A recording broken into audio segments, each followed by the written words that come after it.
Death is just the beginning. No one expected that a nurse who had worked for many years in a hospice, an institution where those who no longer have anything to help live out their last days on Earth, would make a shocking statement that would stir up the public. She said the following: "Despite the fact that even in the modern world, the topic of posthumous existence is still being avoided, I want to tell you about the incredible things that I have seen personally. I do this so that those who have lost their close relatives and beloved friends can make sure that they have not died, but continue to live in the spiritual realm. Due to my professional responsibilities, I have witnessed hundreds of deaths, and I have had the opportunity to observe what really happens to a dying person in his last moments of life. I can state with all responsibility that in these moments filled with the greatest mystery, some kind of veil is lifted in front of him, separating the other world from our mortal existence, and he sees what is inaccessible to us, the living.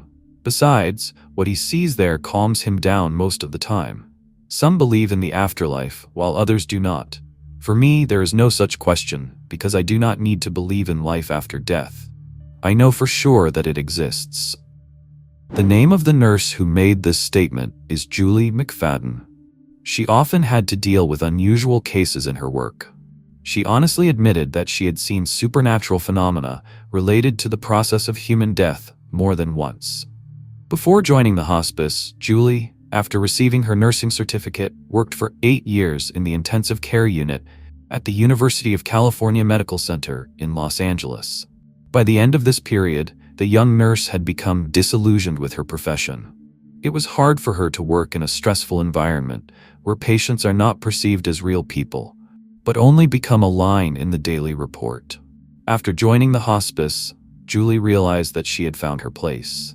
Once in an interview, Julie was asked if it was true that the body loses weight after death, and if the nurse had seen the soul leave a person.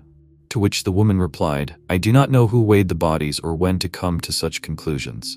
In our hospice, people are not weighed after death, so I think it's one of the legends. Have I seen the soul leave the body? Not either. I can't see anything. However, I have noticed several times that the room with the dying patient seems different in recent hours. It feels like it's expanding, and then the person takes his last breath, and the ward becomes the same. But it's more on the level of feelings. Physically, I couldn't see anything, but I have witnessed shocking cases that lead one to believe that after death, the soul leaves the body and goes to the afterlife. Here is one such example. Elderly people most often become hospice patients, but sometimes an incurable disease comes to the young.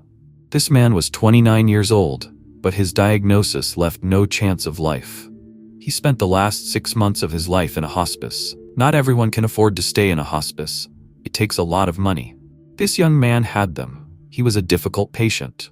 All his life, he was engaged in earning material wealth, saving up and increasing his savings, and it was difficult for him to accept the idea that he would have to part with what he had and what he considered the meaning of his life. In the hospice, this young man was rarely visited by friends and even less often by relatives. Seeing that loneliness oppressed this patient, Julie often talked to him. Soon, the young man began to consider her his friend. He shared with Julie all his feelings that bothered him. The main one was the fear of death. The young man often asked questions about what dying people are going through and what awaits them after death. When Julie began to realize that the man was going to die in the next few days, she provided him with round-the-clock care. Nurses were on duty near him all the time. Julie asked me to tell her immediately when this patient will move from our world to another world. It was Julie's day off. She was already sitting in her car in the parking lot, getting ready to go about her business. At that moment, she suddenly remembered her patient and mentally said goodbye to him. Suddenly, the voice of this young man rang in her head. "Julie, if only I knew what was coming, I wouldn't be afraid of it." The voice stopped abruptly. Julie McFadden looked around and made sure that there was no one else in the car except her. At that moment, a message came to the phone. Her colleague reported that the young man had died. Reading the message, Julie thought, "I already know because he just told me about it himself." The woman realized that after leaving our mortal world, that patient, in gratitude for taking care of him, shared his feelings with her. Julie admitted that she was extremely impressed by this case. For several years, she did not dare to talk about him, so that she would not be considered crazy, and so as not to lose the right to work in the medical field. A message from the other world made her believe in the existence of an afterlife. Observations of dying people allowed her to identify several signs indicating that a person is close to death. McFadden calls them the deathbed phenomenon. Those who are about to pass on often become sentimental and want all their friends and family members to be around at that moment. She also noted that dogs feel the impending death of humans especially acutely. When their master is about to die, they begin to show concern and try to show their devotion to him, not leaving the dying man for a minute. They may even adopt the symptoms of their hosts, not eating or drinking. It's unbelievable, but Julie is sure that the dogs really know what's going on. Of course, not all pets are like that, but there are a lot of similar cases. Now Julie thinks that when we die, we just return to a place we've always known about, but somehow forgot. The nurse also noted that in the last days of life, dying people often behave the same way and say about the same words. Julie McFadden describes in detail such phenomena as terminal clarity, near-death visions, choosing the time of one's own death, a deadly gesture, and a deadly look.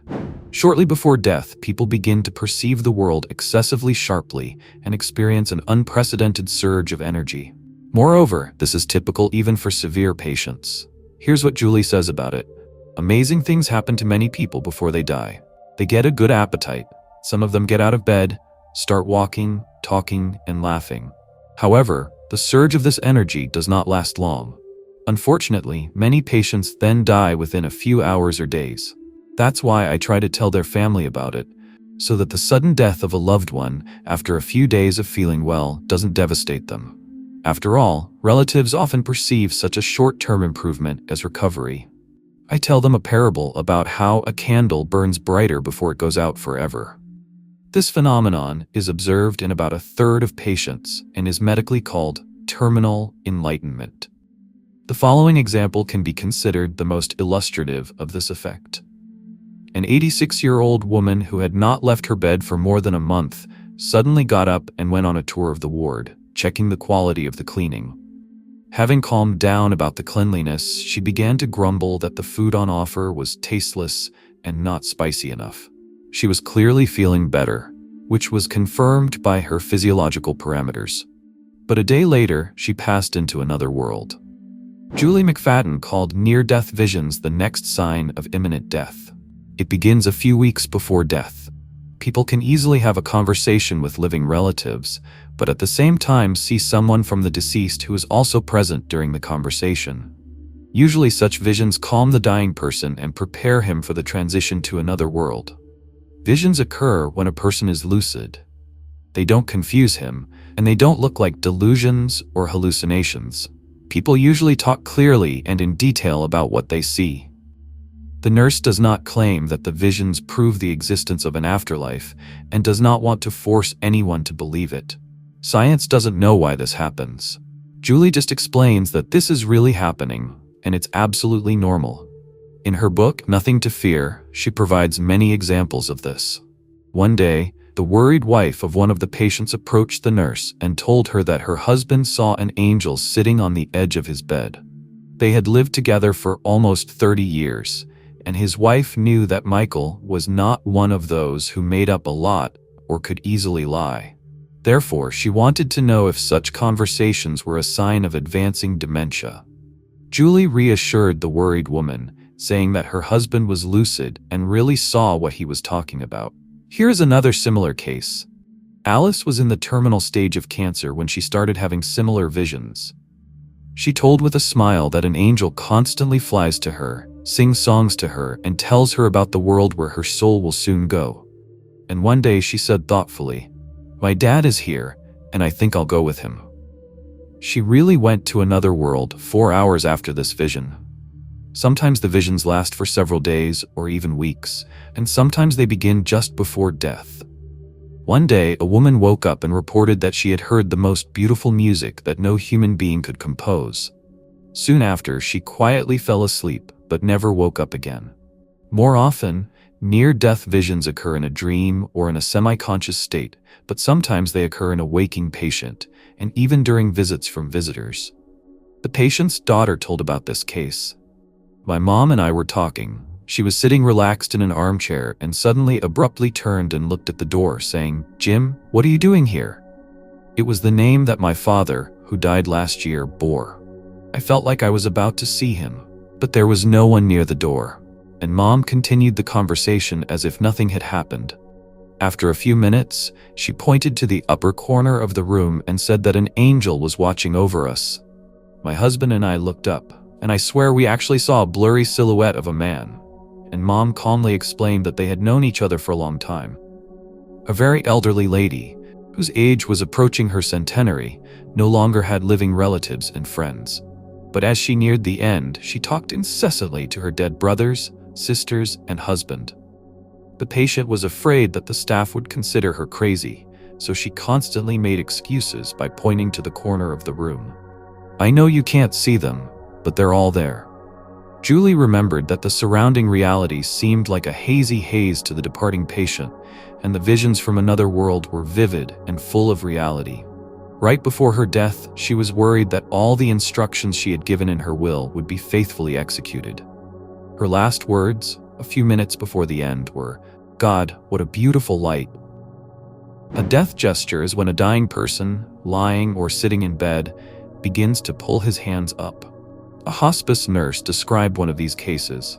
One of the patients sat up in bed and stretched her arms up. Julie asked her ward what she was doing, and the woman replied that she was opening doors to heaven. Sometimes you can see patients smiling and reaching out to the person they see, opening their arms at the same time. This is an amazing phenomenon, and it is often observed among hospice guests. No one can explain why this is happening. If you ask a person who they are attracted to, you can hear different answers. "Angels are waiting for me," "My daddy is back," "My mom is here." As for the death stare, it usually looks like this. A person stares intently into some corner of the room, as if he sees something very important for himself there. It is impossible to distract the patient from this contemplation. This can go on for hours, despite attempts to get his attention. It often happens that a death stare and a death gesture appear at the same time. Experienced hospice workers in such cases know that there is no more than a day left before death. It is not uncommon for people to accurately predict the time of their death.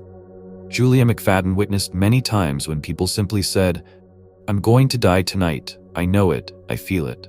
And that's what happened in the end. Julie remembered well the man who literally decided that his time on earth had come to an end and left that night. There were no medical indications or extreme factors leading to an early death.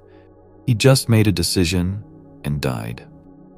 Sometimes people wait until all their relatives are gathered around before they leave. Some, on the contrary, decide to die alone and wait for all the visitors to leave. This often causes great concern for the family. Julie saw how a person starts actively dying as soon as everyone goes to the cafeteria to have a cup of coffee. Upon returning, relatives are extremely upset that they could not say the last sorry to the deceased. Doctors do not understand why this happens, but we can conclude that often people who lead a closed lifestyle leave alone, while more sociable people, on the contrary, want everyone to be around. Independent, shy, and proud people don't want to expose their deaths to the public. The nurse remembered an old man who did not want to die in the presence of his grandchildren. A few days before his death, he said that he did not want to hurt his family, so he did not want them to be near him. Julie tried to explain it to his grandchildren, but they didn't think it was important. The man suffered for several days, but still waited for the moment when none of his numerous relatives were in the ward, and only then died quickly. Julie watched as a person who was actively dying, with changes in breathing and skin color, waited for a large family to gather. This can go on for weeks until everyone who should be there at the time of the patient's death arrives. One of Julia's wards was the real head of the family clan. All the numerous relatives, children, grandchildren, great-grandchildren, respected and loved their grandmother.